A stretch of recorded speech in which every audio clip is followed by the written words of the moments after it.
Tanggal 28 Januari 2026. Hari itu, pasar saham kita kena hantaman badai yang sempurna banget. Hari ini kita bakal bongkar tuntas. Gimana ceritanya semua itu bisa terjadi? Coba bayangin, minus 6,8%. Angka inilah yang langsung nongol di layar para investor begitu bel pembukaan pasar berbunyi. Angka yang nunjukin anjloknya indeks harga saham gabungan atau IEHG secara mendadak dan dalam banget. Terus, apa sih yang bikin panik massal begini? Nah, ini dia yang menarik. Jawabannya itu bukan cuma satu hal, tapi ada 3 kekuatan besar yang tabrakan di waktu yang sama, kayak perfect storm gitu. Oke, siap? Mari kita bedah satu-satu. Oke, kita mulai dari sini, dari rumah kita sendiri. Awan mendung pertama itu ternyata datang dari dalam negeri. Rasa nggak pasti, rasa was-was mulai nyebar di pasar domestik kita. Jadi beberapa hari sebelum pasar ambruk, rupiah kita itu udah anjlok ke level terendah sepanjang sejarah lawan dolar. Nah, di saat yang genting itu, muncul berita pencalonan Thomas Djiwandono, yang notabene keponakan presiden, untuk posisi penting di Bank Indonesia. Ini langsung bikin pasar jadi gelisah.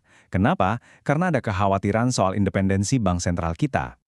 Nah, buat ngenangin pasar yang lagi cemas, Pak Djiwandono langsung maju dengan strateginya yang dia sebut gerak. Ini semacam rencana 5 langkah gitu, yang tujuannya ya buat nguatin ekonomi, dan yang paling penting buat nunjukin kalau kebijakannya nanti bisa dipercaya dan efektif. Dia juga menegaskan di depan publik, komitmen saya adalah menjaga independensi bank sentral. Ini kan sebuah janji yang penting banget buat investor ya kan? Tapi, tunggu dulu, ternyata masalah domestik ini baru satu kepingan puzzle aja, masih ada yang lain. Oke, sekarang kita geser pandangan kita keluar. Kita lihat panggung global. Karena di saat yang sama, di belahan dunia lain, para investor itu lagi pada lari tunggang langgang, cari tempat aman. Coba lihat angka ini, 5.033 dolar AS. Itu harga 1 ons emas tanggal 26 Januari. Gila kan? Rekor tertinggi sepanjang masa. Ini terjadi karena tensi geopolitik global lagi panas-panasnya. Jadilah fenomena klasik yang namanya flight to safety. Gampangnya, investor itu pada narik duit mereka dari aset-aset yang berisiko, kayak saham di negara berkembang, termasuk Indonesia, terus dipindahin ke aset yang dianggap aman. Ya contohnya emas itu tadi. Oke, jadi kita udah punya 2 elemen. Kegelisahan di dalam negeri dan ketakutan di pasar global. Sekarang kita masuk ke elemen ketiga. Dan ini nih, mungkin yang jadi pemicu utamanya. Sebuah bom waktu teknis yang detaknya makin kencang. Semua mata tertuju pada satu nama, MSCI. Atau Morgan Stanley Capital International. Anggap aja mereka ini semacam wasit atau kompas super penting di dunia investasi global. Indeks yang mereka buat itu jadi patokan buat dana-dana raksasa internasional yang nilainya triliunan dolar. Nah, MSCI ini lagi punya concern soal yang namanya free float. Intinya mereka mempertanyakan, dari semua saham perusahaan Indonesia, berapa banyak sih yang benar-benar bisa dibeli dan dijual bebas oleh publik? Mereka ngerasa, kayaknya data soal ini kurang transparan nih. Dan ini bukan main-main bahayanya. Jauh sebelum kejadian, para ahli di Goldman Sachs itu udah kasih peringatan loh. Mereka bilang, hati-hati, kalau MSCI sampai ngubah cara hitung free float-nya, bisa-bisa ada dana asing sekitar 2,3 miliar dolar yang cabut dari Indonesia. Bayangin, gede banget. Dan puncaknya, malam tanggal 27 Januari. 3 awan badai yang udah kita bahas tadi, masalah domestik, kepanikan global, dan bom waktu teknis MSCI, akhirnya benar-benar tabrakan. MSCI ngeluarin pengumuman yang, keras banget.